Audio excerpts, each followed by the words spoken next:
Welcome to Popternative, where we dive into topical discussions from the worlds of pop culture, social media, and sports. Here is your host, Peter Remoliotis, aka PD Beats. PD Beats here from Popternative, speaking to Dylan Ratzlaff about An Amish Sin, premiering October 29th on Lifetime. Welcome to the show. Thanks so much for being here. Yes, thank you so much for having me. I'm so excited. It's always a crazy situation when you get cast, you film a project, you find out about the announce date, and then you're kind of playing the waiting game. Has it hit you that it's coming out at the end of the month?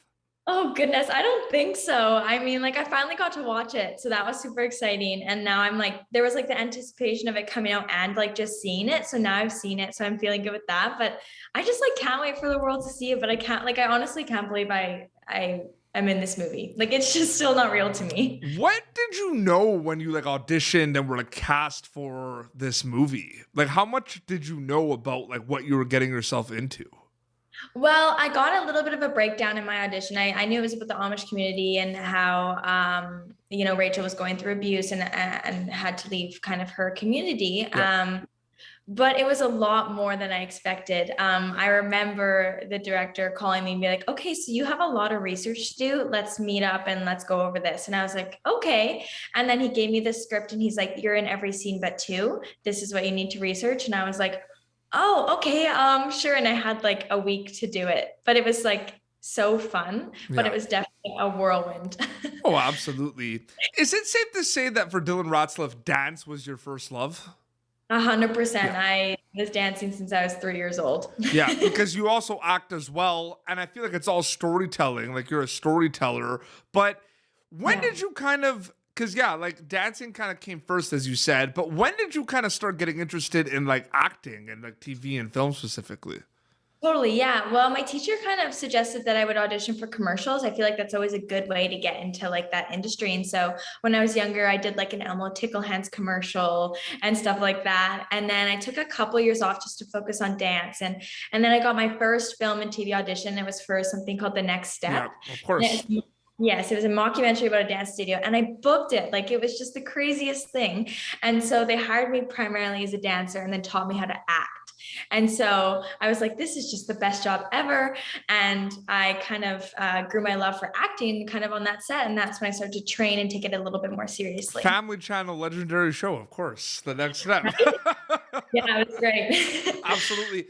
Was it I feel you don't really think about these things, but with The Next Step, I feel it's a really cool situation because obviously, when they were casting, Yeah. they needed dancers because that's the show. You know what I mean? Totally. But I feel it's pretty cool that you were able to do both. You were able to act and dance in a project. I know it's such a unique situation. And for them, the casting's so hard, right? Because especially when they're, it's the age group is 15 to 19. Not a lot of people are seasoned actors in that age, in a sense, that are also dancing and in school. It is a tough casting. And so that's why they hire dancers, because the dancing is impressive.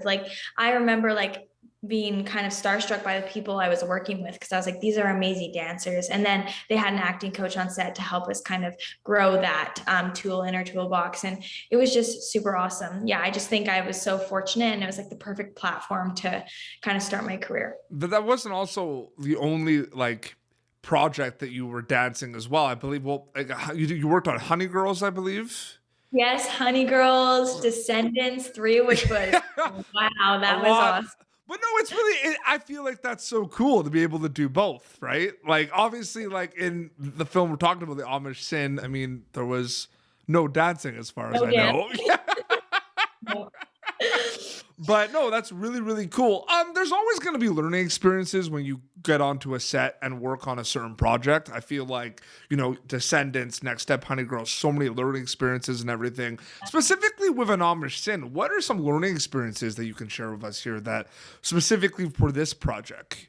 Yeah, I would say there was two big ones that stood out. Was learning what the Amish community was and kind of how they operated. It's almost in a sense learning a different language. You're just starting from ground zero, and I would second guess things that I would do, and I was wait, are they allowed coffee and stuff like that? You just all these things you don't think about. And so that was a big thing. there's like people that have to learn different accents and all that. And for me, like it was like learning just like a whole new way of living. So that was super interesting. And then it was my first lead role in a movie. And so I think like being a lead is like a privilege and it's a responsibility. And so it was learning how to command the set as a lead role and how to create a happy set and not being afraid of taking charge in a sense, because I feel like sometimes we can think it's left up to the directors and all that when really we could have a really big say in it. And so that was a big learning curve for me, was like learning how to be a lead on set and knowing that that was a responsibility was like really cool to like kind of learn, and it grew each day, and because I obviously got more comfortable each day. 100%. No, absolutely. And it's interesting because a lot of storytellers like yourself, their first projects a lot of the times are, you know, on Family Channel, Disney Channel, Nickelodeon and everything.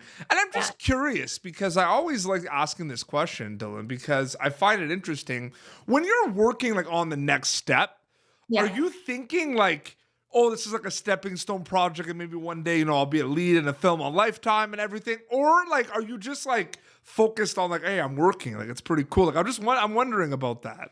Totally. I mean, I was 15 at the time. So like my brain was like, this is the coolest thing ever. We filmed in Toronto. So like at 6, I filmed one season. My mom had to be there because I was a minor, but the next year she wasn't there. So I was like, I'm 16. I'm living on my own in Toronto, working on a TV show. I was like, how could it get any better than this? So like, it was more kind of the mindset of like here and now. And like, this was a big, stepping stone in my career. And I also knew that they did like dance tours. And so later I got to tour Australia and the UK with them. And so I just was like, this is what my life's going to be for a couple of years, is like this show, which I was so excited. And I honestly created the best friendships on that show. So that was awesome as well. Yeah. Cause I asked people and I get like both, that yours is kind of a little bit of both. Like you saw it as a stepping stone, but you also were ready to work, right? Like you were excited about the opportunity.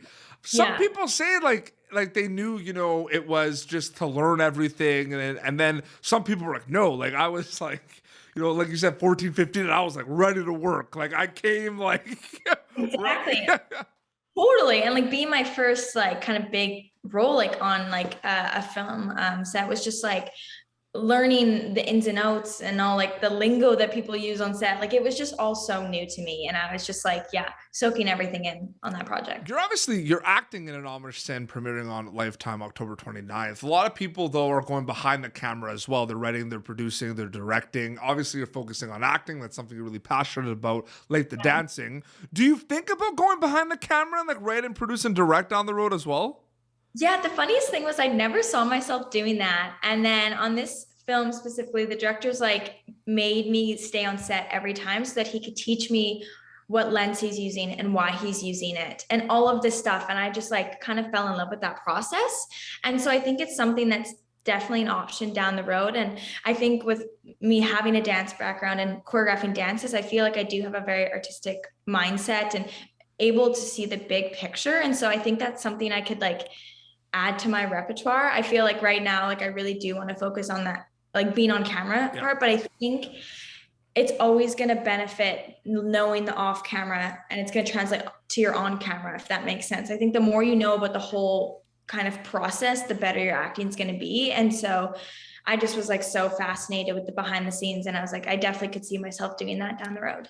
Getting back to the beginning of the interview, you know, when I asked you, like, has it hit you that it's coming out at the end of October and everything, are you getting used to kind of these like waves of like announcements of like a project coming out? Because there's so many like steps, I feel like. There's the announcement, first look photos, trailer, release date, you know what I mean? Totally. It's just like, I feel like it's a reminder that I just like, I made a movie every time that I was like, it's just like, oh, I did that. Okay. That was real. It wasn't a dream. And then it's like nothing for a week. And then something else comes out and you're like, oh wait, I have a movie coming out in a couple of weeks. Okay. Like, it's just like so fun to always have that constant, like press coming out in a sense. It makes me very excited about everyone, going to be able to watch it soon. Correct me if I'm wrong, but I'm 95% sure you're also a content creator here and there too. You have a YouTube channel, I believe, right? I Or do, did? yes. Yeah, you do, right? Yeah, I mean, it's kind of on pause right now, just with a few, it's like September and October always is the busiest season. Well, and I feel like that's the hardest thing because like, like you have so many things on the go and it's like, oh yeah, I gotta post the video.